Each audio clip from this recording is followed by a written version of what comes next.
Salut à tous et bienvenue sur Hashtag. Notre invité du jour, il mixe, il chante, il produit et il coach. Et nous, on l'ajoute en ami. C'est Quentin Mosiman. Salut Quentin. Bonjour Tu tout le vas monde. bien? Ça va, merci. Ouais. J'ai envie de commencer en disant hashtag never let you go. Hashtag never let you go. Voilà. Hashtag, c'est le hashtag que j'ai le plus utilisé ces 2 derniers mois. Et ouais, c'est le hashtag qu'on aime aussi. Et on va parler du single dans un instant. Mais Yes. avant, j'ai lu que tu as commencé à être DJ à 14 ans. Tes débuts, t'étais comment? Tu mixais chez toi en solo? Tu mixais en soirée? Ouais, Comment t'as j'ai débuté? commencé dans ma chambre. Ouais. Après, j'ai fait le chemin d'un DJ classique, c'est-à-dire je suis passé par les anniversaires, les mariages, les bar mitzvahs. Je suis au Savoyard, je suis franco-suisse. Mhm. Et donc, je faisais toutes les soirées aussi à thème de la station. Soirée raclette aussi. Les soirées C'est raclette, ça. les soirées tartiflettes, Grave. les soirées musettes. J'ai même fait des animations en maison de retraite parce que Ah ouais. je chantais déjà très jeune. Mhm. Et donc, j'apprenais les titres un peu de variété française, le Piaf et compagnie, pour les personnes âgées dans les maisons de retraite. Et je me souviens que ça leur plaisait pas des masses. C'était pas leur truc. Ouais. Mais Non, t'as pu je tester chante- du coup. Je chantais trop fort. Mais c'est la meilleure des écoles d'être avec les gens dès le début, quoi. Et du coup, sur ce single Never Let You Go, t'as dit à un journal suisse, le 20 minutes suisse d'ailleurs, Ouais. que c'était une prise de risque. Est-ce que tu peux nous expliquer pourquoi c'est une prise de risque selon toi ce titre-là? En fait, c'est très simple. C'est que ça fait 4-5 ans maintenant que je produis uniquement des titres club, des titres qui sont quasiment pas mainstream, pas grand public, qui sont destinés à un public averti, entre guillemets. Et j'avais envie de partager d'une façon différente. Ma plus grosse prise de risque, finalement, c'était de remettre le DJing en question quand j'avais 19 ans en faisant une émission de télé. Là, la prise de risque, c'est en ayant finalement assumé ce que j'étais en tant que DJ, de repartir sur quelque chose d'un peu plus mainstream, d'un peu plus accessible, je crois. Et comment tu l'as travaillé du coup ce titre-là? T'es comment quand tu bosses un titre, toi? Dis-nous. Non, mais C'est genre enfermé? franchement, c'était par hasard. Ouais. C'était par hasard parce que j'ai fait ce titre, j'étais dans le métro. J'étais dans le métro parisien et j'ai croisé, c'est un grand classique, hein, on l'a tous vécu ici, enfin, tous ceux qui prennent le métro. Tu sais, quand tu croises une fille dans la rame en face, tu sais que tu la reverras peut-être jamais. Mhm.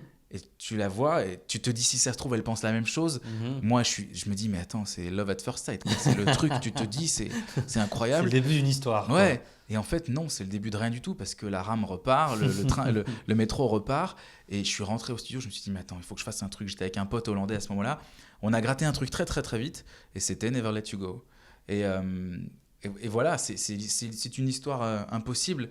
Et je me demande, en faisant les interviews, parfois, je me dis, mais est-ce que cette fille-là que j'ai croisée, est-ce que ça se trouve, elle était française? Ça se trouve, elle est peut-être en train de regarder Hashtag, je sais pas. C'est ça. Et si ça se trouve, toutes les filles qui ont pris le métro et qui t'ont regardé, elles se disent c'était pour moi. C'était pour moi, Ouais, c'est c'est sûr, ça, ouais. c'était pour moi qu'il l'a C'est écrite. sûr. Et Je lance un appel.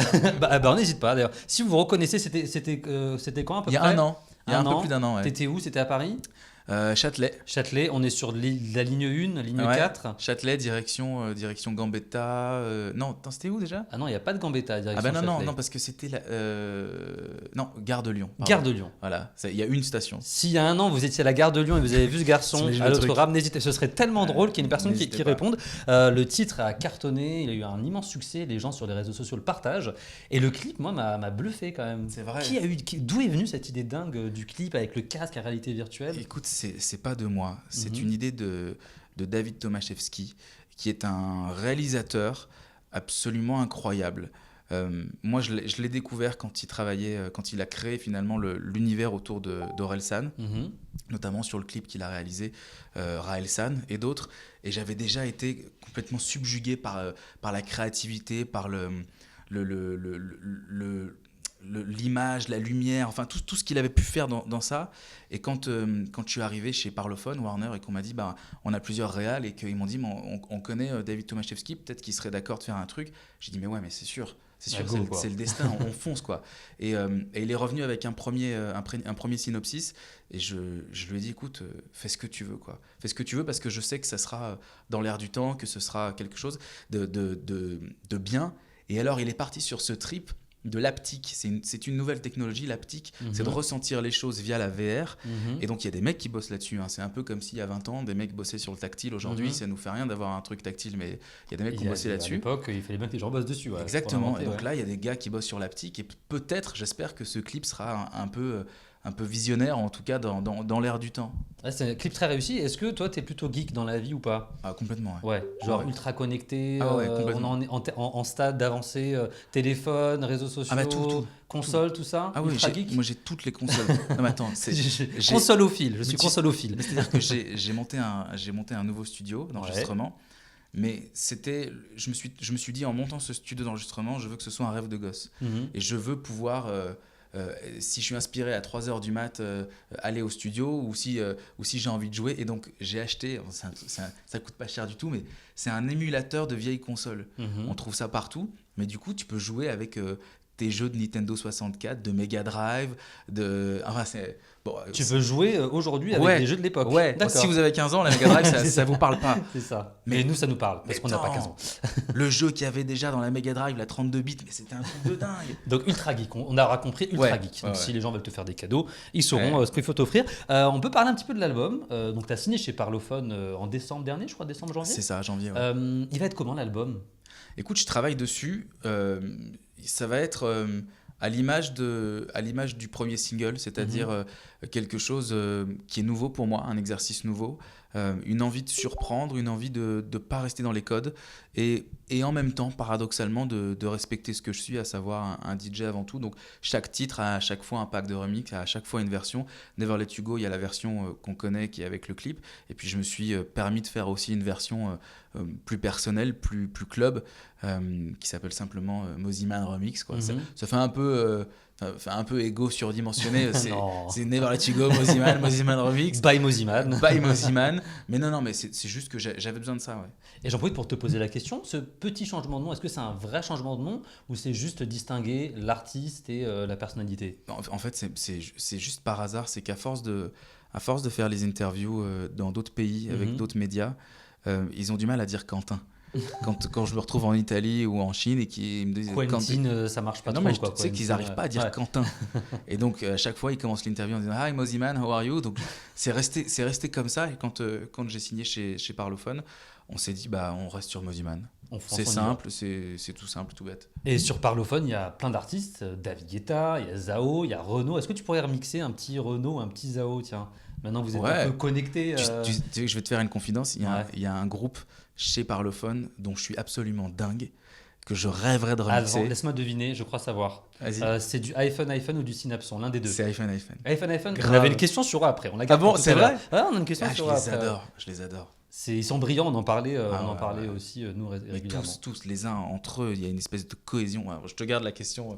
J'ai Voilà. plein de choses à dire. Donc sur- probablement iPhone, en tout cas on espère. Et tu as remixé David Guetta et Robin Schulz sur Ouais. le titre Shed a Light. Quand on remixe des artistes comme ça, est-ce qu'on a un petit peu de pression? On se dit allez on Ouais. kiffe. Ah ouais, non. La pression quand même. Ah non, mais moi j'ai toujours la pression, même quand c'est pour des petits artistes, parce que là, tu parles du remix de Shed the Light avec Robin Schulz et David Guetta, mais j'ai remixé un autre titre qui s'appelle Stronger Mhm. de DJ From Mars et Lucas Testa. Je me mets toujours la même pression. Ouais. Je veux que ce soit bien, je veux... L'exercice du remix, il est un petit peu étonnant parce qu'il nous donne les éléments de leur titre original Mhm. et il nous demande de recréer quelque chose avec. Alors, c'est pas facile. Parce que là, par exemple, chez The Light, la page blanche, je l'ai eu 3 fois, quoi. Tu repars à zéro, puis tu dis non, ce que j'ai fait, c'est de la merde. Alors tu repars à zéro, tu remets les trucs, tu pitches, tu essaies.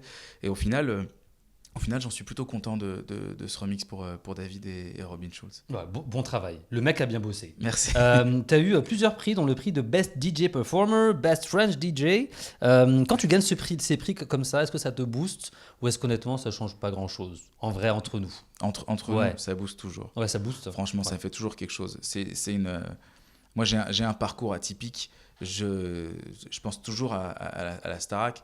Si j'avais pas eu ça, j'aurais pas eu la même rage, la même hargne, j'aurais pas eu la même envie de m'accomplir et de réussir. Et quand tu reçois un prix comme ça, c'est un peu pour nous les DJ, c'est l'équivalent C'est les des César, l'énergie musicale. Ouais, on c'est a un une prix, seule ouais. cérémonie Ouais, bien dans sûr. l'année, et donc quand on en fait partie, oui, ça fait quelque chose, forcément. Ouais. Et tu évoques d'ailleurs la Starac. Ouais. Quel est le plus important souvenir que tu gardes en tête combien d'années? Presque 10 années après. Bientôt 10 ans, ouais. Ouais. Un des plus beaux souvenirs. Ouais, quand tu penses à la Starac, tu penses à quoi? Tu penses à Nikos qui dit ton nom, tu penses aux camarades que tu as rencontrés au début. Je pense à la finale. Je Ouais. crois. Je pense à la finale et je pense à À l'intensité de la finale. Moi, aussi. j'ai jamais vraiment réalisé en fait. Mm. Ça a toujours été ça et puis non et puis le duo avec David Guetta où tu te Ah ouais, dis exact, ouais. bah ouais avec Peter Cincotti et David Mhm. Guetta où je me dis tu sais il y a un moment dans sa vie quel que soit notre âge il y a toujours un moment quel que soit le sujet quel que soit notre âge on se dit en fait j'ai pas le choix c'est ça mais comme je sais pas comme un coup de foudre comme une espèce de révélation comme quand on se dit putain ça y est en fait qu'est-ce que je fais c'est ça que je veux faire Mm. ben là sur ce moment-là de télé je me dis ouais C'est waouh. c'est ça que je veux C'est faire. carrément waouh, quoi. Ça Et, je veux faire quand tu te retrouves dans The Voice, toi qui as fait la Starac en plus, tu te dis c'est cool, c'est un bagage que tu as quand même en plus pour coacher les talents, pour les accompagner. mais je crois Ouais. je crois parce que je me souviens il y a quelques années quand la présence de Jennifer était décriée au sein de The Mhm. Voice France j'étais en train de me dire mais en fait vous avez pas compris mais c'est juste que ça nous a tellement aidés. Bien sûr, ouais. On sait ce que c'est de se retrouver sans aucune expérience devant des caméras, de devoir assumer des interviews sans jamais rien avoir appris, sans Mhm. avoir d'expérience. Mhm. Mais Gérer la l'expérience pression, que. etc., Ah oui, les mais téléspectateurs, encore plus Jennifer, qui a, Mhm. je crois, 10 ans de plus que moi, elle a elle a un talent incroyable, mais elle a surtout une expérience incroyable. Et on acquiert, grâce à cette émission, grâce à tout ça, des expériences qui font pas de moi un coach parce que je suis pas un coach, juste un mec qui transmet ce qu'on m'a appris Mhm. et j'apprends autant d'eux que eux de moi, j'espère. Du coup, c'est une bonne expérience pour toi, The Voice. J'ai l'impression que tu Ouais, t'éclates. Il y a plein j'adore. de vidéos que tu Moi, j'adore, partages. j'adore. Coach en France, ça te dirait. On t'a contacté ou pas? Non, non, mais je suis pas. Non. Je pense que j'ai encore. Tu vois, je parlais de Jennifer. Elle a fait ses preuves. Mhm. Moi, je crois que je dois encore faire mes preuves. Le temps nous le dira. Je ne serai pas fermé, évidemment, j'adorerais. Hein. Mais je pense qu'il faut faire ses preuves. Et là, on en est à l'étape où je dois faire mes preuves. Très bien. En tout cas, coach en Belgique, c'est Ouais, génial. c'est Et bien. le single, on rappelle, c'est Never Let You Go. Je ne vais pas chanter, je suis à deux doigts de chanter. Mais dans quelques petits instants, on va passer la deuxième partie de l'interview de Quentin Mosimann. À tout de suite. Oh,